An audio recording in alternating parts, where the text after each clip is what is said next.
नमस्कार, आपण पाहत आहात आलमगीर न्यूज लाईव्ह 24 बातम्या अहमदनगर जिल्ह्यातील भिंगारमध्ये प्रचार सभेला सुरुवात झालेली आहे आणि चांगल्या प्रकारचा उत्साह भिंगारकरांमध्ये दिसत आहे। महायुतीला चांगल्या प्रकारचं समर्थन या ठिकाणी दिसत आहे।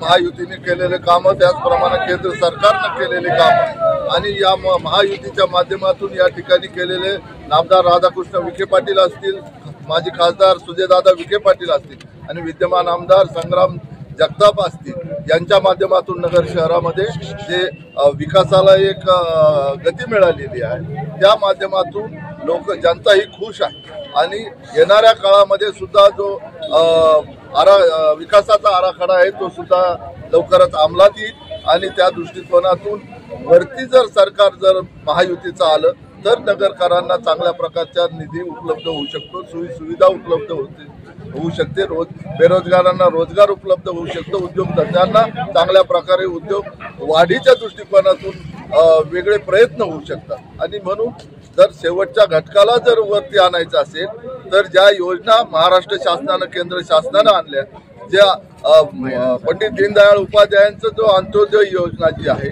की समाजातला शेवटचा घटक हा सुखी झाला पाहिजे, त्याचा आर्थिक स्तर उंचावला पाहिजे आणि त्याला चांगलं त्याचं राहणीमान उंचावलं पाहिजे आणि त्या दृष्टिकोनातून महायुतीने केलेले प्रयत्न हे निश्चित अर्थानं कौतुकास्पद आहे आणि त्याचा फायदा स्थानिक उमेदवाराला झाल्याशिवाय राहणार नाही, अशा प्रकारचा विश्वास आणि नगरमध्ये चांगल्या प्रकारचे विधानसभा 225 मध्ये या महायुतीच्या उमेदवाराला चांगल्या प्रकारचं समर्थन प्राप्त झालेलं आहे आणि भिंगारमधून चांगल्या प्रकारची ही फेरी आणि मिळणारं समर्थन मला वाटतं की या ठिकाणी चांगला 1 नंबर आपल्याला लीड मिळणार आहे आणि महायुतीच्या माध्यमातून आपला उमेदवार संग्राम जगताप हे उपकृत होतील असा माझा आत्मविश्वास।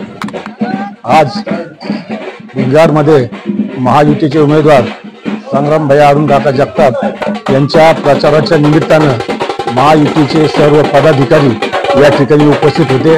खरं तर भिंगारमधून संपूर्ण भिंगारमधून ही रॅली या ठिकाणी निघालेली होती आणि संपूर्ण रॅलीला प्रतिसाद म्हणून भिंगारकरांनी उत्स्फूर्त असा प्रतिसाद दिलेला आहे आणि या ठिकाणी आमदार संग्राम भैया जगताप यांना मतदान करण्याचं आवाहन देखील करण्यात आलेलं आहे।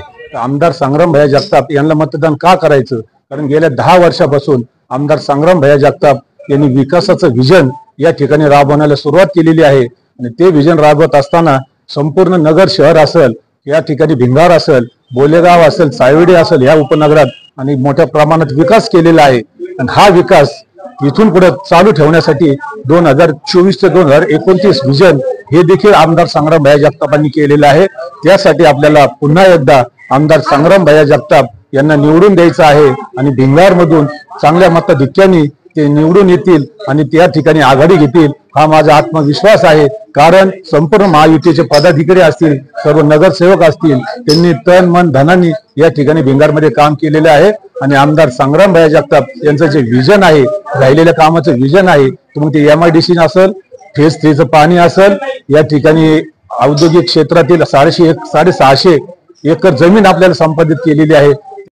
हा भिंगारचा ज्येष्ठ नागरिक संघ आहे। साधारणपणे 1200 आमचे सभासद आहेत, त्याच्यामध्ये काही मयत आहेत, काही वयोमानाप्रमाणे येऊ शकत नाहीत। साधारणपणे 250 ते 300 बंधू भगिनी सभासद हे आमचे ऍक्टिव्ह आहेत आणि इथं सगळे आपण 18 पगड जाती, सर्व धर्मीय, सर्व जातीचे लोक एकत्र येतो, सर्वांच्या भावना आम्ही जपतो। आमच्या लहानपणी जे वातावरण होतं जातीचं ते आपलं निर्मूलन करायचं असा आमचा उद्देश आहे। सर्व आम्ही बंधुभावाने वागतो, सर्व सणाच्या शुभेच्छा देतो, सर्व सण आम्ही इथं साजरे करतो। सर्वांच्या शुभेच्छा देणं, सर्वांना एकत्र करून फराळाचं वाटप हा विशेष कार्यक्रम असतो की जेणेकरून सगळ्या जातींचा फराळ एकत्र करून परत तो वाटप करणं, म्हणजे आपण त्या जाती अभिसरण ज्याला म्हणू तशा पद्धतीचं कार्य चालतं। कुणाला कुणाचे औषध उपचार माहिती असतं ते एकमेकाला देवाणघेवाण करणं। इथं साधारणपणे 12 ते 13 पेपर येतात, ते वाचतात आणि सगळे गुण्यागोविंदाने आम्ही सगळे धर्म एकत्र, सगळ्या जाती असे एकत्र आम्ही बंधुभावाने वागतो। असे भिंगारचं आमचं म्हणजे त्या मला अभिमान वाटतो सांगायला की सर्व आम्ही बंधुभावाने सगळे वागतो आणि वर्षातून 2-3 सहली असतात। दर महिन्यातले वाढदिवस आम्ही साजरे करतो, दर महिन्याच्या दुसऱ्या रविवारी मीटिंग असते। तर अशा पद्धतीने आम्ही उत्तर आयुष्य आमचं जे आहे प्रौढतेचा झुकलेलं आता आनंदाने आम्ही उपभोगतो।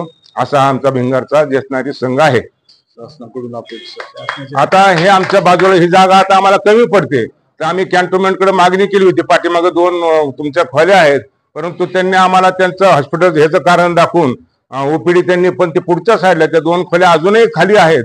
तर आमची विनंती आहे की ती आम्हाला आपल्याला दिल्या 2 खोल्या दिल्या तर आणखी आम्हाला ही जागा विस्तारित करण्यात येईल. आणि आमदार साहेबांनी आपल्याला हे ब्लॉक बसवून दिलेले आहेत, विद्यमान आमदार साहेब आहेत त्यांनी. आता अशा पद्धतीने शासनाचं सहकार्य आहे, पण ती जागा मिळावी अशी आमची मोठी अपेक्षा आहे, जेणेकरून आमचे 500 ते 600 मेंबर या आम्हाला मिटिंगला बसू शकतील. बस एवढी आमची मागणी.